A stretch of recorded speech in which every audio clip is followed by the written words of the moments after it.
My name is Claire. I'm 32 years old, and until one Thursday night in late September, I thought I was in a solid, loving, unremarkable relationship, the kind you build slowly and assume will just continue.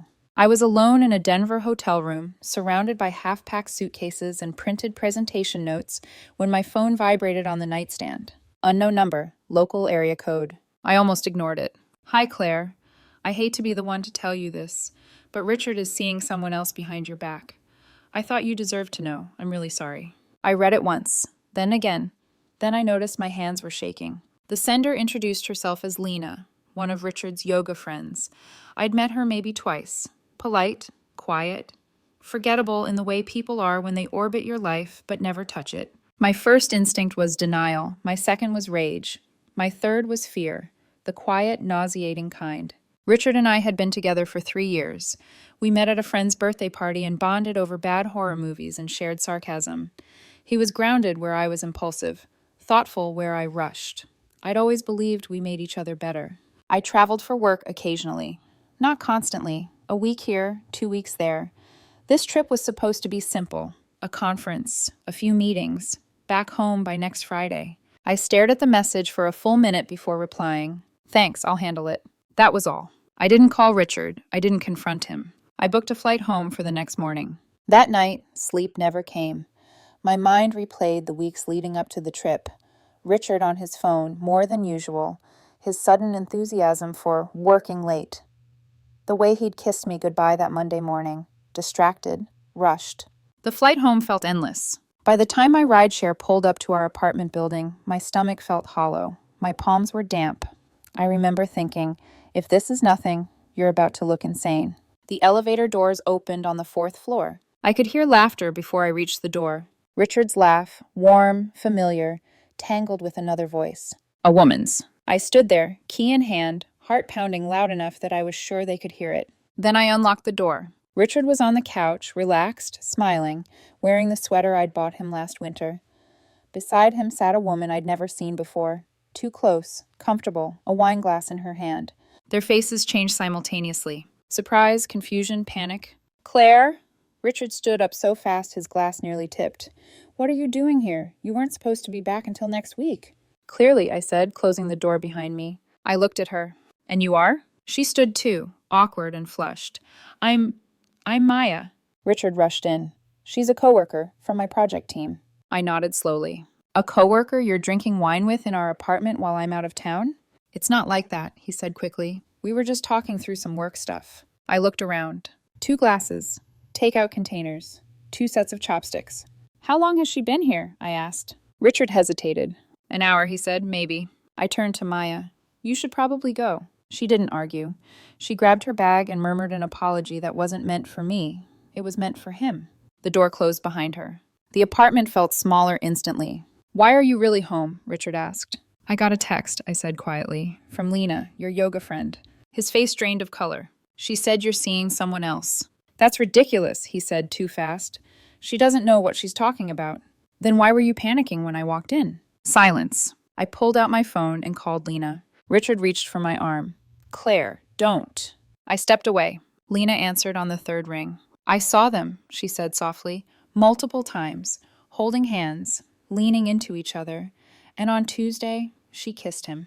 Tuesday? I thanked her and hung up. Richard didn't deny it anymore. He just sat down. And in that moment, I knew, before the explanations, before the apologies, that something essential had already broken. Richard didn't speak right away. He sat on the edge of the couch, elbows on his knees, staring at the floor like it might offer him an escape hatch. I stayed standing. I didn't trust myself to sit down, not when my legs already felt like they might give out. So, I said finally, my voice steadier than I felt. Tuesday, coffee shop on Maple Street, holding hands, a kiss. He ran a hand through his hair, slowly, like he was choosing his next move carefully. It wasn't supposed to happen like this. That sentence landed wrong. Not, I'm sorry. Not, you're right. Just, inconvenience. How is it supposed to happen? I asked. He looked up at me then, eyes red-rimmed, already wet. Claire, please, let me explain. I crossed my arms. You have one chance. Don't insult me by lying. He exhaled, long and shaky. Maya started at the company about 2 months ago. We got put on the same project. At first, it was just meetings. then coffee after meetings. She listened to me. She noticed when I was stressed. She asked questions. I felt something twist in my chest. And I don't? I asked quietly. That's not what I'm saying, he rushed. You've just been so busy. You travel so much. And when you're home, you're tired, distracted. I didn't want to bother you with my stuff. So instead, I said, you bothered someone else. He flinched. It was emotional at first, he said quickly, like that distinction mattered. We didn't cross any lines for a while. For a while, I repeated. He nodded. Last week, it became physical. The room seemed to tilt. So when Lena saw you on Tuesday, I said, that was already after you decided cheating was acceptable. That's not fair, he said, desperation creeping into his voice. I was confused. I didn't plan for it to go that far. Richard, I said, my voice sharp now, you don't accidentally build a second relationship. You don't accidentally lie to me every day for weeks. He stood up, tears spilling freely now. I made a mistake. No, I said, you made choices over and over. He reached for my hand. I stepped back. Don't. That seemed to break him. He sank back onto the couch, face in his hands, shoulders shaking. I never meant to hurt you. And yet, I said, here we are. Silence stretched between us, thick and suffocating. Then he looked up, eyes pleading. Can we fix this? The question hung in the air. I love you, he added quickly. I love us. I'll do whatever it takes. I stared at him and realized something terrifying. I believed he loved me. I just didn't believe he would choose me when it was hard. Do you love me? I asked slowly. Or do you just hate losing? He opened his mouth, closed it, didn't answer. That was answer enough. I turned and walked toward the bedroom. Claire, wait. I ignored him and pulled out a suitcase. My hands moved automatically. Clothes, toiletries, laptop charger. I packed like someone evacuating before a storm. Where are you going? He asked from the doorway, his voice small. My sister's, I said. I need space. For how long? I zipped the bag and looked at him. I don't know, I said honestly. I don't know anything right now except that I can't stay here. He followed me to the store, still talking, still apologizing, still promising everything under the sun. I didn't respond. The drive to my sister's place felt surreal, like I was watching my life from outside my body. When I finally lay down on her couch that night, exhaustion hit me all at once. My phone buzzed at 11:07 p.m. Richard, I'm so sorry. Please come home so we can talk properly. I didn't answer. Another message an hour later. Richard, I ended things with Maya, told her it was a mistake. Please give me a chance to make this right. I turned my phone face down. In the dark, staring at a ceiling that wasn't mine, I replayed the last 3 years in my head. Vacations, inside jokes, lazy Sundays, promises made casually, assumed permanent. Had I missed the signs? Or had I trusted someone who simply stopped choosing me? I didn't sleep much. And when morning came, I realized something quietly devastating. Even if I wanted to forgive him, I didn't know how I would ever trust him again. The next few days blurred together in a way that made time feel unreliable. I told my boss I had a family emergency and took the week off. That part wasn't a lie. My life had cracked open, and I was standing in the wreckage trying to decide what could be salvaged. Richard texted constantly. Apologies. Explanations. Long paragraphs dissecting his feelings like they were evidence in his defense. Promises stacked on promises. I read every message. I answered almost none. On Monday night, my sister Rachel finally cornered me at the kitchen table. She slid a mug of tea toward me and sat down across from me, her eyes sharp in that way that meant she wasn't going to let me dodge this. Okay, she said, tell me what you want. I stared into the steam rising from the mug. I don't know. She nodded once. Then tell me what you're afraid of. That was easier. I'm afraid that if I go back, I said slowly, I'll spend the rest of my life wondering. Every late meeting, every trip, every time his phone buzzes and he turns it face down. Rachel leaned back. That sounds exhausting. It is, I said, and I'm not even there. She didn't rush me. She never did. What do you think forgiveness would look like here? She asked. I thought about it, really thought about it. It would mean accepting that he can lie to me convincingly, I said, that he can build something with someone else while telling me everything is fine, and trusting that he won't do it again just because he says he won't. Rachel's jaw tightened. That's a big ask. I keep wondering if I'm overreacting, I admitted. People say emotional affairs are different, that everyone makes mistakes. Rachel's eyes didn't leave mine. Claire, cheating isn't defined by where it starts. It's defined by how long it's sustained. That stayed with me. On Tuesday, my phone buzzed with a new name. Lena! I heard from Richard. He's really upset. I just wanted you to know I didn't tell you to break you two up. I told you because I would have wanted someone to tell me. I hope you're okay. I stared at the message for a long time before replying. Thank you for telling me. Would you be willing to meet for coffee? I have some questions. She agreed almost immediately. We met the next afternoon at a cafe across town, far from my apartment, far from the life that now felt like it belonged to someone else. Lena was quieter in person than I remembered. Nervous, earnest. I was afraid you'd hate me, she admitted after we sat down. I don't, I said truthfully. I just need to understand. She took a breath. I saw them 4 times, always at the same coffee shop, always sitting too close. It didn't look innocent. And the kiss? I asked. That was Tuesday, she said softly. That's when I stopped doubting myself. Did Richard know you saw them? I don't think so. I nodded, absorbing it. Why tell me? I asked. You barely know me. She met my eyes then. Because I've been you, and I found out months after everyone else knew. It was humiliating. I promised myself I'd never be part of that silence again. We talked for over an hour, about betrayal, about denial, about how easy it is to explain away red flags when you love someone. Finally, I asked the question I'd been avoiding. Do you think people like him change? Lena didn't answer immediately. I think people can change when they make one bad choice and face it honestly, she said carefully.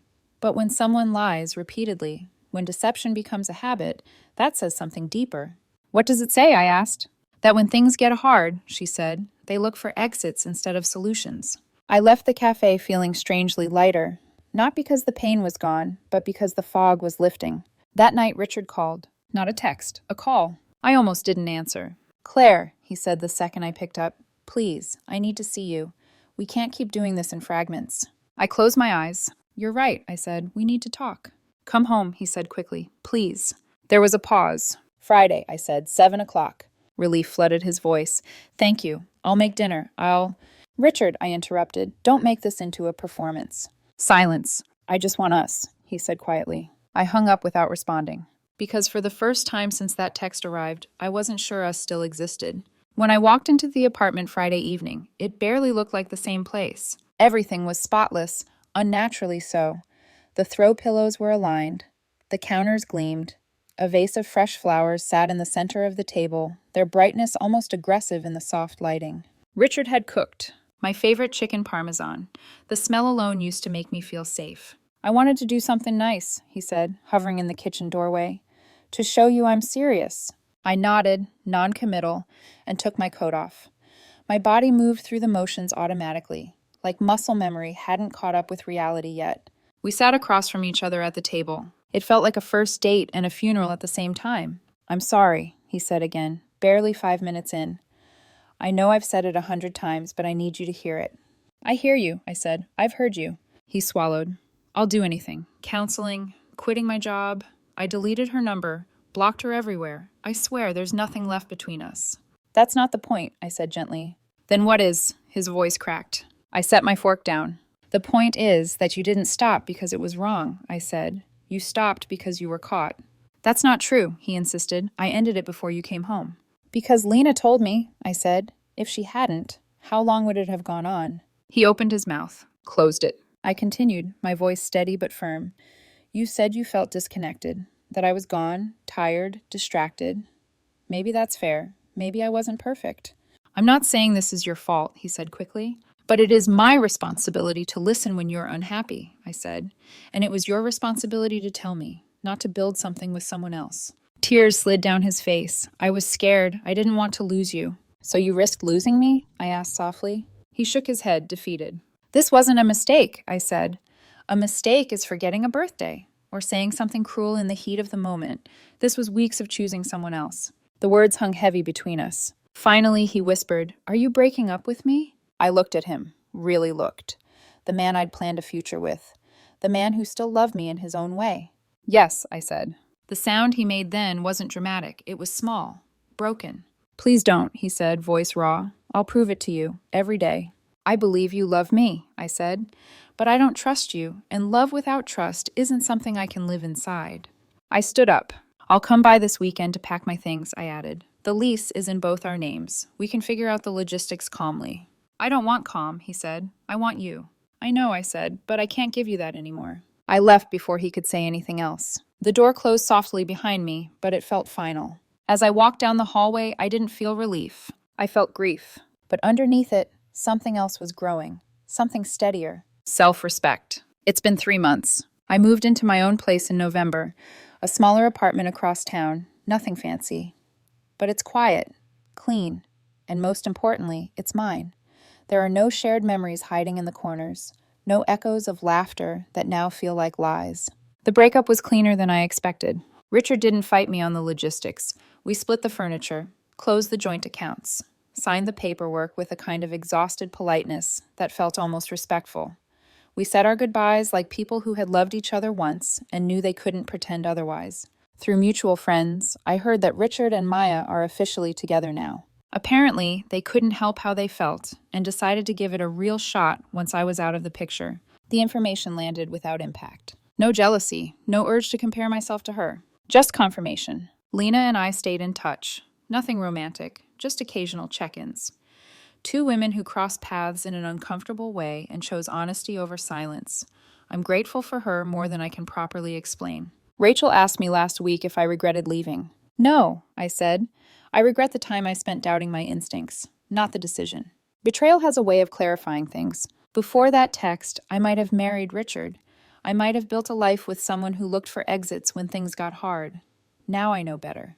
I've been on a few dates. Nothing serious. I'm not in a rush. I'm learning to trust myself again, to recognize that being alone is infinitely better than being with someone who makes you feel alone. Richard texted me last week. I hope you're doing well. I think about you sometimes.